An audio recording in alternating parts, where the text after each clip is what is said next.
Indore one विभाग की team ने देर रात मलेंडी के जंगलों में की गई त्वरित कार्रवाई में 7 आरोपियों को हिरासत में लिया है। प्रारंभिक जानकारी के अनुसार यह सभी आरोपी शिकार की आशंका के तहत संदिग्ध रूप से जंगल में घूमते पाए गए थे, जिसके बाद वन विभाग अमले ने घेराबंदी करते हुए उन्हें पकड़ लिया। टीम को इनके पास से तलवार, देसी कट्टा, शिकार में इस्तेमाल होने वाले कई तरह के हथियार भी मिले हैं, जिन्हें जब्त कर लिया गया है। पूछताछ में आरोपियों ने चौंका देने वाला खुलासा किया है। उनके मुताबिक वे शिकार करने नहीं बल्कि अपने पूर्वजों द्वारा दबाया गया कथित सोना खोजने जंगल पहुंचे थे। आरोपियों ने दावा किया है कि उनके परिवार के बुजुर्गों ने वर्षों पहले मलेंडी गांव के पास सोना छुपाया था और इसी को निकालने के उद्देश्य से वे हथियारों के साथ जंगल में पहुंचे। वन विभाग ने इस दावे को संदेह की दृष्टि में लेते हुए पूरी बात की अलग से जांच शुरू कर दी है। वन विभाग के अधिकारियों के अनुसार देर रात गश्त के दौरान टीम को जंगल क्षेत्र में संदिग्ध हलचल दिखाई दी। शक के आधार पर जब टीम मौके पर पहुंची, आरोपी भागने लगे, लेकिन सतर्क अमले ने पीछा करते हुए सभी को गिरफ्तार किया।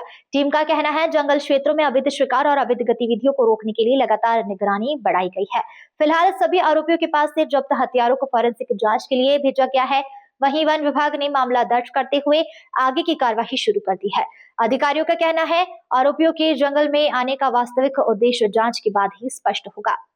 देखिए, ऐसा है कि जैसे तेंदुआ की घटना हुई थी, उसके बाद हम लोग ने त्वरित लगभग 48 घंटे के अंदर CDR का प्रयोग करते हुए और अपने जो फॉरेस्ट के इंटेलिजेंस प्रयोग करते हुए हम लोगों ने पकड़ लिया था। उसके बाद हम लोगों ने ये मुस्तैदी की कि राउंड द क्लॉक हम लोगों ने बता रखा है अपनी टीम को, अपने रेंज अफसर लोग को, वो टीम गठित करके जंगलों में लगातार भ्रमण कर रहे हैं और देख रहे हैं कि कोई फंदा तो नहीं है, कोई बिजली के तार के आसपास कोई करंट तो नहीं लगाया हुआ है। ये सारी गतिविधियों को देखने का प्रयास कर रहे हैं। इसी अनुक्रम में कल शाम को लगभग 8:30 बजे, 8 दिसंबर को शाम को 8:30 बजे हमारी टीम ने मुखबिर की भी सूचना प्राप्त हो गई थी, जंगल में गए और देखे कि 7 आरोपी लोग अंदर संदिग्ध अवस्था में पाए गए। जिनसे पूछना गया तो वो थोड़ा सा जवाब देने में आनाकानी कर रहे थे। फिर इनकी तलाशी ली गई तो उनके पास से एक तलवार, एक कट्टा, कुछ कारतूस बरामद किए गए और उनको पकड़ने के लिए वन विभाग की टीम को थोड़ा स्ट्रैटेजी की सहायता उन्हें घेरना पड़ा। उसके बाद 4 लोग पकड़ में आए, फिर धीमे धीमे 3 लोग पकड़ में आए, तो कुछ 7 आरोपी थे। फिर उनको बुला के पूछताछ की गई। पूछताछ में उनके द्वारा कहा गया कि वो जंगल में कुछ सोना उनके पुरखों का है या फिर उन्होंने छुपा रखा है या जैसे उसको ढूंढने का प्रयास कर रहे थे। तो हालांकि हमने क्वेश्चन जरूर किया कि आपके पास हथियार क्यों थे, तो ये पूछताछ हुई।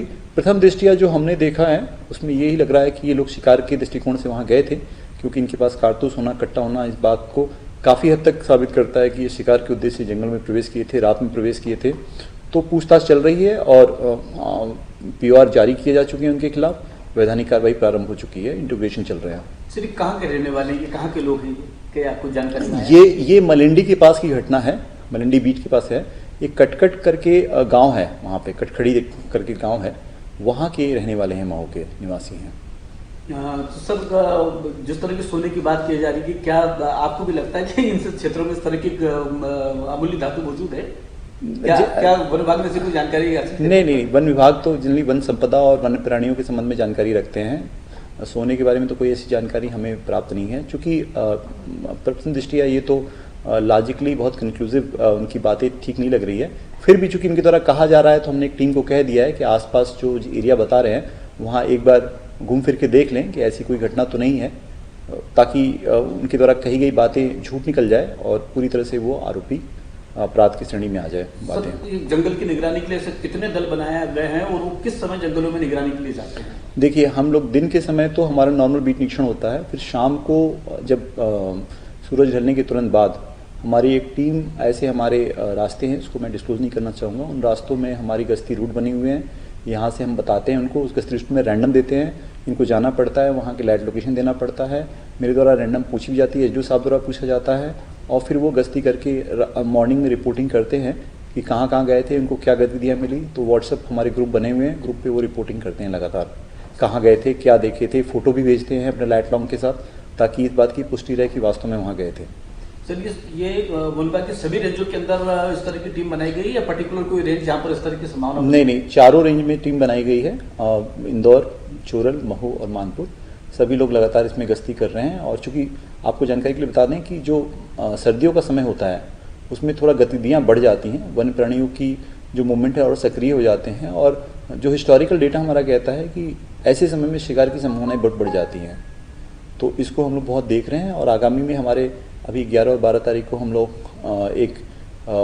एक रिहर्सल कर रहे हैं अखिल भारतीय बाघ गणना के संबंध में, जो कि 18 से 24 के बीच में दिनांक निर्धारित है इंदौर मंडल के लिए। तो हम लोग 11 और 12 को एक मॉक ट्रायल कर रहे हैं, ताकि हम लोग इसके तहत अपने ट्रांजेक्ट रूट और सारे साक्ष्य को कलेक्ट करने की जो विधा है, उससे सभी अपने जो वन रक्षक हैं और बाकी कर्मचारी अधिकारी हैं उनको हैंड्स ऑन ट्रेनिंग दे दें। इसी दौरान कंप्लीट स्कैनिंग होगी जंगल की, उसमें भी अगर इस टाइप की कोई घटनाएं प्रकाश में आती है, फंदे इत्यादि की, तो भी हमारे जानकारी में आ जाएगी। जो आरोपी पकड़े हैं उन पर क्या आरोप लगाकर किन धाराओं में उन पर प्रकरण दर्ज होगा? उनको मोस्टली शिकार की धारा में हम लोग लगा रहे हैं, साथ में साथ उनको जो आरक्षित जंगलों में प्रवेश करने की जो धाराएं होती हैं उसको भी लगा रहे हैं, IFA 1927 और WPA 1972 के अंतर्गत। क्या आरक्षित जंगलों में ऐसा कोई नियम है कि आम लोग वहाँ नहीं जा सकते? नहीं, आरक्षित जंगलों में जो वहाँ के आसपास के निवासी हैं वो बिल्कुल जा सकते हैं वहाँ पे जंगल में, क्योंकि वो समितियों के सदस्य हैं। लेकिन हाँ, कोई स्ट्रेंजर जंगल में जाता है, आरक्षित में जाता है बिना किसी परमिशन के, तो ये अपराध की श्रेणी में आता है।